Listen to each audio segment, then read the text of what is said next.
Anda menyaksikan Breaking News Kompas TV, Saudara, bersama saya Adisti Larasati. Yang Anda saksikan ini adalah proses di mana tim dari dapur makan bergizi gratis saat ini masih terus mempersiapkan dan juga memasak untuk hari ini. Kita ketahui bersama program makan bergizi gratis akan dimulai 6 Januari 2025 dan program makan bergizi gratis ini dimulai serentak di 190 titik yang tersebar di 26 provinsi di Indonesia.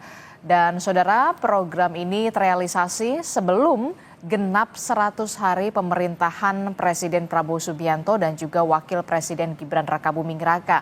Seperti yang kita ketahui bersama, saudara, di masa kampanye terdahulu, Presiden Prabowo Subianto dan juga Wakil Presidennya Gibran Rakabuming Raka memang ada beberapa program prioritas. Salah satunya adalah program makan bergizi gratis. Dan hari ini sebelum genap 100 hari pemerintahan Presiden Prabowo Subianto dan Wakil Presiden Gibran Rakabuming Raka, program makan bergizi gratis ini dimulai serentak di 190 titik yang tersebar di 26 provinsi di Indonesia.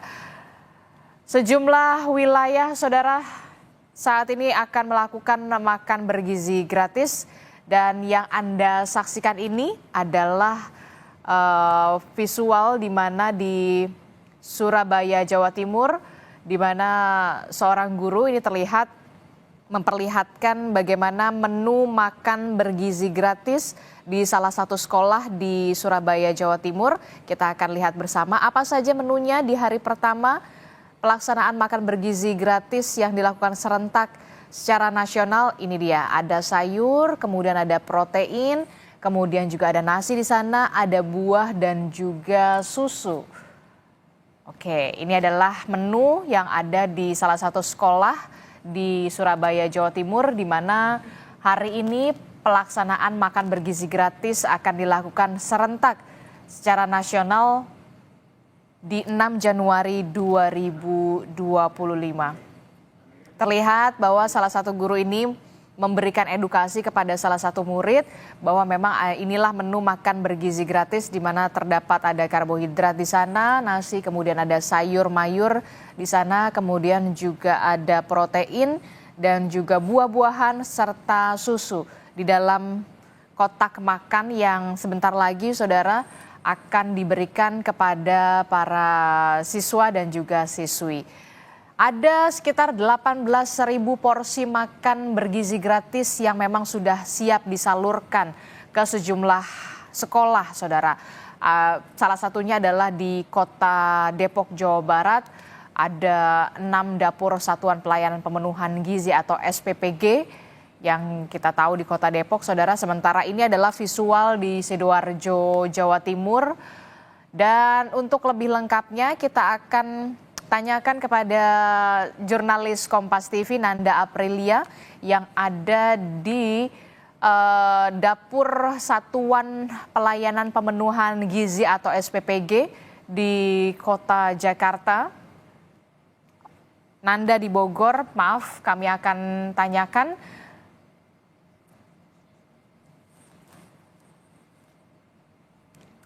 Oke, ada Nanda, jurnalis Kompas TV di Satuan Pelayanan Pemenuhan Gizi di Kota Jakarta di wilayah Palmerah. Selamat pagi, Nanda. Nanda, bisa digambarkan bagaimana situasi di dapur Satuan Pelayanan Pemenuhan Gizi atau SPPG di Kota Jakarta, salah satunya di wilayah Anda, kalau tidak salah di wilayah Palmerah. Seperti apa persiapan yang saat ini tengah dilakukan bersama dengan tim di sana, Nanda? Selamat pagi Adisti, betul sekali saat ini saya berada di Satuan Pemenuhan Pelayanan Gizi atau SPPG Palmerah, atau bahasa yang lebih mudah digunakan ini adalah dapur makan bergizi gratis. Pantauan kami sejak tadi pagi bahwa memang sudah sejak kemarin sebenarnya Adisti sudah tidak boleh adanya kunjungan yang bisa dilakukan ke dalam. Artinya memang hari ini kan sudah beroperasi dapur untuk makanan bergizi gratis. Nah, untuk hari ini tadi hanya beberapa media saja yang diperkenankan di dalam, dan itu juga harus dalam pendampingan dalam menggunakan SOP di mana memang saat ini sudah beroperasi. Nah, bahwa pagi hari ini, Adisti dan juga saudara, ada kunjungan juga dari PCO atau dari Kantor Komunikasi Kepresidenan, yakni Dedek Prayudi, yang bersama dengan rencananya nanti pagi hari ini akan berkunjung ke beberapa sekolah di sekitar Jakarta Barat. Nah, nanti akan ada pejabat juga, Adisti dan juga saudara, yang akan turut mengawal. Mas Dedek, izin? Oke. Siap. Kita akan dengar penjelasan dari Mas Dedek Prayudi selaku dari Jubir Kantor Komunikasi Kepresidenan. Sudah? Oke nih, ya. Oke, jadi hari ini 78 hari Presiden Prabowo. Hari ini 78 hari Presiden Prabowo sudah bekerja. Dan pada hari ini kita sama-sama menyaksikan ya bahwa apa yang pernah dijanjikan oleh Presiden Prabowo semasa kampanye dulu kini sudah mulai terlaksana, ya sudah mulai terlaksana dan mulainya juga mulai bertahap, ya. Jadi hari ini beroperasi sekitar 190 SPPG atau Satuan Pelayanan Pemenuhan Gizi atau kalau bahasa awamnya disebut dapur MBG, ya, yang per masing-masing SPPG itu bertanggung jawab untuk dari membeli bahan baku, ya, kemudian mengolah atau menyiapkan makanan sampai pendistribusian itu sebanyak 3.000 porsi. Nah, porsi-porsi tersebut dibagikan kepada pertama, ya, ibu hamil, lalu kedua ibu menyusui, lalu ketiga balita, lalu keempat anak-anak sekolah dari SD kelas 1 sampai dengan mereka tingkat terakhir di SMA atau sederajat. Nah, bertahap yang dimaksud ini hari ini memang betul 190 SPPG, yang dimana itu sekitar 570 ribuan ya penerima manfaat. Lalu besok akan bertambah, lalu besok lusa akan bertambah, lalu minggu depan akan bertambah banyak dan lain-lain. Dan ini ya kami rencanakan pada awal Maret nanti ya, awal Maret nanti sudah beroperasi sekitar 937 SPPG, yang dimana itu artinya sudah akan ada penerima manfaat sebesar kurang lebih 3 juta orang penerima manfaat. Kurang lebih demikian ya. Kalau untuk ibu hamil hari ini memang belum ada ya Mas, seperti apa? Sudah ada di beberapa titik ya. Sudah ada di beberapa titik. Kemarin juga saya sudah melakukan rapat ya dengan kawan-kawan BGN dan kami sudah mendapatkan informasi bahwa Posyandu juga sedang dilakukan aktivasi besar-besaran ya. Jadi untuk ibu hamil, juga untuk ibu menyusui, juga untuk anak balita ini sudah diuji cobakan juga di beberapa titik, dan makanan tersebut dibagikan dengan 2 skema.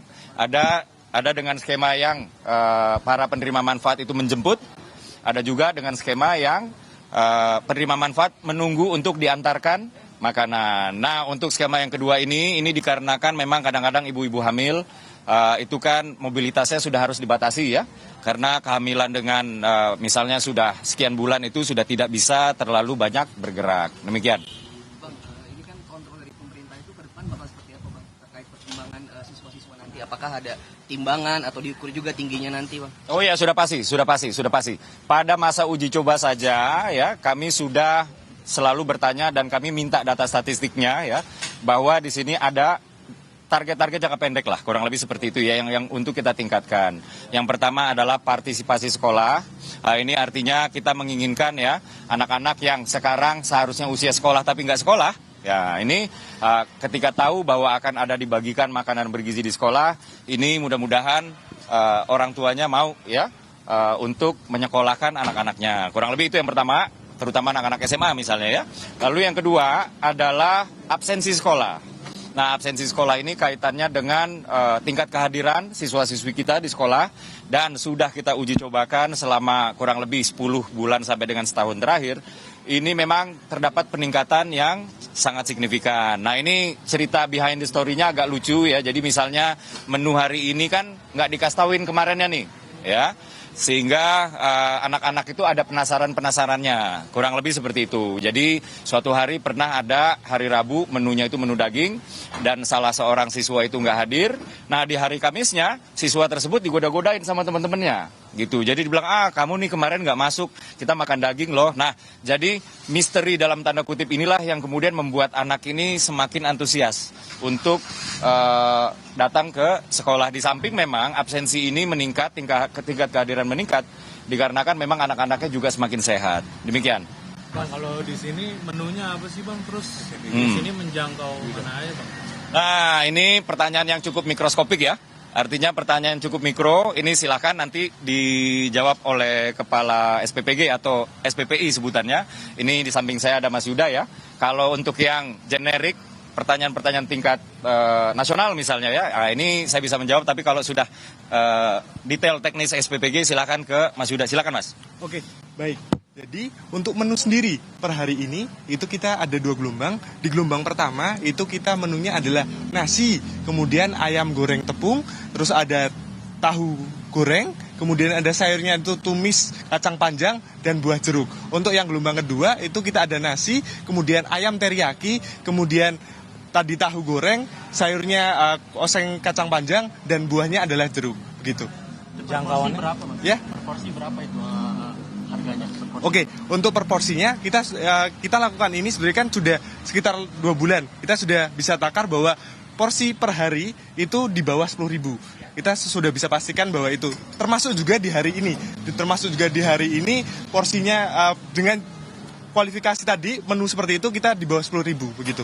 Ada kesulitan nggak sih Mas dengan kualifikasi harus di 10.000 begitu dalam penyediaan makanan?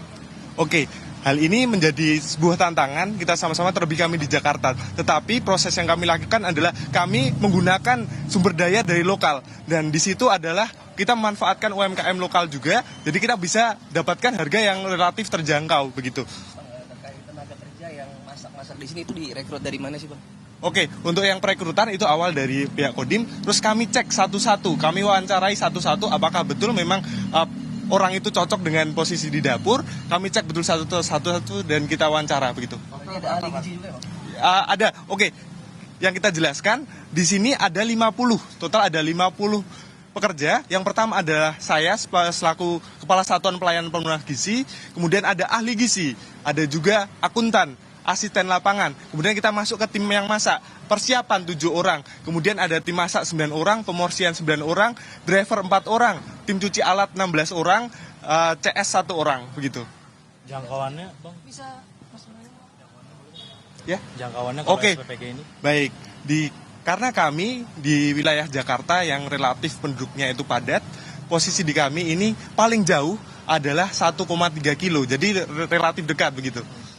Ya. Mungkin tadi Mas sempat jelaskan bahwa ada juga dari tim gizi gitu ya Mas. Mungkin bisa dijelaskan juga bagaimana sih prosesnya dari mendapatkan bahan baku kemudian hingga akhirnya dibuat dan bagaimana caranya untuk menjaga higienis dari proses pemasaran.